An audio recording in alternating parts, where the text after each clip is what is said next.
Assalamualaikum warahmatullahi wabarakatuh. Selamat pagi semuanya. Bagaimana kabarnya hari ini? Sudah siap dan semangat untuk mengikuti pembelajaran hari ini? Tentunya harus siap dan semangat ya. Nah, di video kali ini kita sudah memasuki materi yang baru. Jika di minggu lalu kita sudah mempelajari tentang bagaimana Indonesia pada awal kemerdekaan, nah, sekarang kita akan belajar tentang Indonesia pada masa demokrasi parlementer.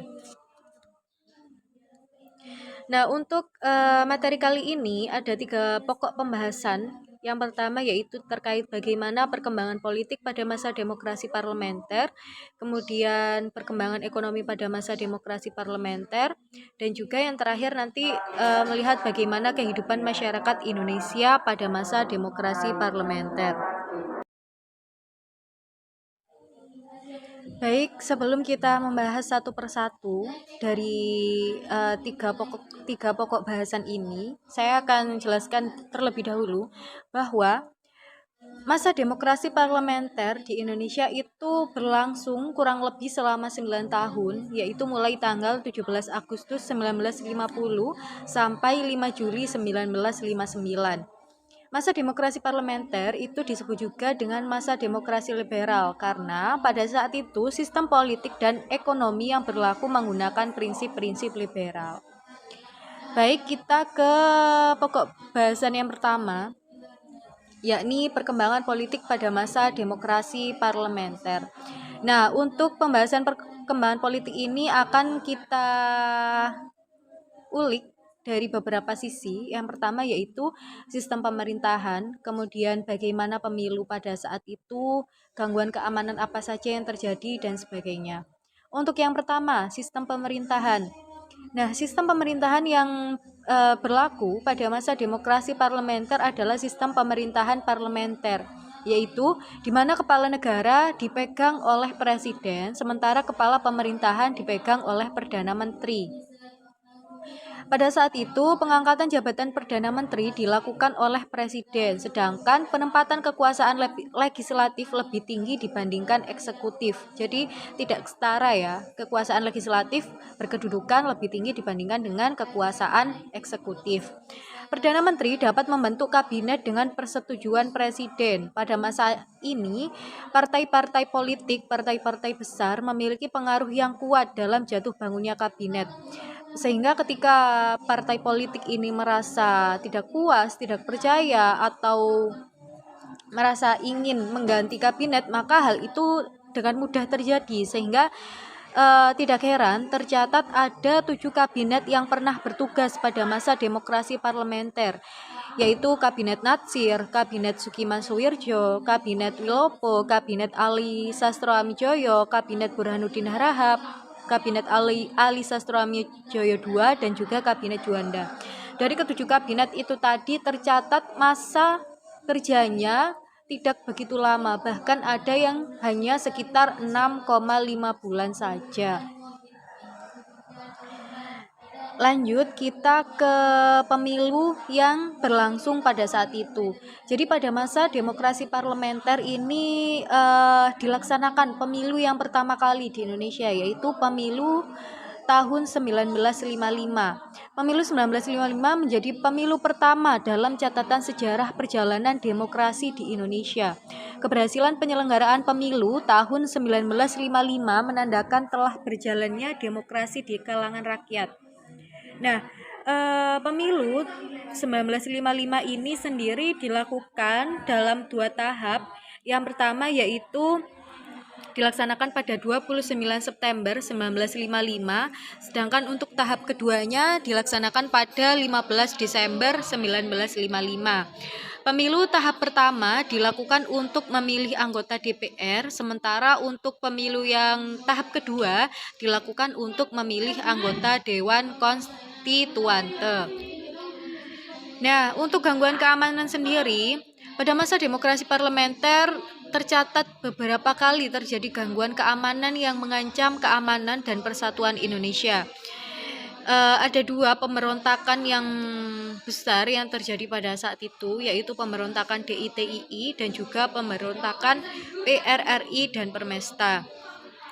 Untuk pemberontakan DITII sendiri pada saat itu terjadi di tiga daerah yang berbeda, yaitu di Sulawesi Selatan, kemudian di Kalimantan Selatan, dan juga di Aceh. Ketiga pemberontakan DITII ini baik di Sulawesi Selatan, Kalimantan Selatan, dan juga Aceh, untungnya bisa ditumpas dengan baik pada saat itu. Kemudian untuk pemberontakan PRRI dan Permesta, PRRI sendiri merupakan akronim dari Pemerintahan Revolusioner Republik Indonesia, dipimpin oleh Ahmad Hasim, dan Permesta atau Perjuangan Rakyat Semesta ini terjadi karena mereka merasa adanya ketimpangan, ketidakpuasan karena adanya perbedaan pembangunan di daerah dan juga di pusat. Hal inilah yang menyebabkan mereka melakukan pemberontakan. Kemudian selanjutnya ada dua kegiatan penting gitu ya pada masa demokrasi parlementer, yaitu yang pertama ada konferensi Asia Afrika, kemudian ada juga deklarasi Juanda. Konferensi Afrika diselenggarakan pada tanggal 18 sampai 24 April 1955 di Gedung Merdeka Bandung. Konferensi ini dihadiri oleh 29 negara, yaitu 5 negara pemrakarsa dan 24 negara undangan. Kita patut berbangga karena salah satu dari 5 negara pemrakarsa berlangsungnya konferensi Asia Afrika adalah negara kita sendiri, yakni Indonesia. Selain Indonesia ada India, Pakistan, Sri Lanka, dan Burma atau Myanmar. Sidang konferensi Afrika ini berlangsung selama 1 minggu dan kemudian menghasilkan 10 prinsip yang dikenal dengan Dasar-Sila Bandung. Apa saja isi dari Dasar-Sila Bandung? Yang pertama adalah menghormati hak dasar manusia sebagaimana tercantum dalam Piagam PBB. Kemudian yang kedua, menghormati kedaulatan dan integrasi teritorial semua bangsa. Yang ketiga, mengakui persamaan semua bangsa, baik besar maupun kecil. Yang keempat, tidak melakukan intervensi atau campur tangan masalah dalam negeri orang lain. Yang kelima, menghormati hak setiap bangsa untuk mempertahankan diri, baik secara sendirian maupun secara kolektif sesuai dengan Piagam PBB. Yang keenam, tidak melakukan tekanan-tekanan terhadap negara lain, tidak melakukan tindakan-tindakan atau ancaman-ancaman agresi terhadap keutuhan wilayah dan kemerdekaan negara lain adalah poin ketujuh. Kemudian yang selanjutnya kedelapan, menyelesaikan perselisihan internasional dengan jalan damai sesuai Piagam PBB. Yang kesembilan, memajukan kerjasama untuk kepentingan bersama. Dan yang kesepuluh, menghormati hukum dan kewajiban-kewajiban internasional. Selain konferensi Afrika, peristiwa penting yang terjadi pada masa demokrasi parlementer adalah diadakannya deklarasi Juanda. Deklarasi Juanda dilaksanakan pada tanggal 13 Desember 1957. Pada deklarasi Juanda dinyatakan dengan jelas bahwa Indonesia menganut konsep negara kepulauan yang berciri Nusantara atau Archipelago State. Nah, karena adanya deklarasi Juanda ini tadi membawa dampak positif bagi Indonesia, yaitu membuat kedaulatan dan kekuasaan Indonesia atas wilayah laut ini menjadi lebih luas dan juga lebih kuat seperti itu. Karena sebelum diadakannya deklarasi Juanda, wilayah negara RI ini mengacu pada Ordonansi Hindia Belanda 1939, yang mana hal ini menyebabkan pulau-pulau di wilayah Nusantara ini dipisahkan oleh laut di sekelilingnya. Kemudian jarak laut di sekeliling pulau hanya 3 mil dari garis pantai, yang mengakibatkan pada saat itu kapal asing bisa dengan bebas berlayar dan melakukan eksploitasi terhadap wilayah-wilayah perairan di Indonesia seperti itu. Itu tadi adalah bagaimana perkembangan politik yang terjadi pada masa demokrasi parlementer. Kemudian kita ke perkembangan ekonomi pada masa demokrasi parlementer. Jadi pada masa demokrasi parlementer ini terdapat beberapa masalah, terdapat masalah gitu ya. Kemudian ada beberapa kebijakan yang dilakukan untuk memperbaiki dan memajukan kondisi perekonomian pada saat itu. Yang pertama, defisit dan inflasi.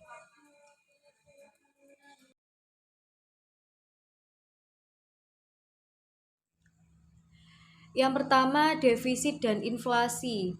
Nah, pada masa demokrasi parlementer, kondisi ekonomi Indonesia ini belum stabil, belum tertata secara baik, sehingga terdapat beberapa permasalahan pada saat itu yang harus diatasi oleh pemerintah. Salah satunya adalah permasalahan terkait defisit. Pada saat itu defisit mencapai 5,1 miliar rupiah, sehingga pemerintah pun akhirnya berinisiatif untuk mencetak uang baru dalam jumlah yang banyak. Namun ternyata inisiatif untuk mencetak uang dalam jumlah banyak tersebut justru menimbulkan permasalahan baru, yaitu terjadinya inflasi. Kemudian yang kedua, Gunting Syafruddin. Gunting Syafruddin merupakan kebijakan ekonomi pada masa demokrasi parlementer yang ditetapkan oleh Menteri Syafruddin Prawira Negara. Kebijakan ini dilakukan dengan cara memotong nilai mata uang maupun uang itu sendiri secara fisik. Kebijakan ini bertujuan untuk menyeimbangkan antara jumlah uang dan barang yang beredar sehingga tidak akan terjadi inflasi nantinya.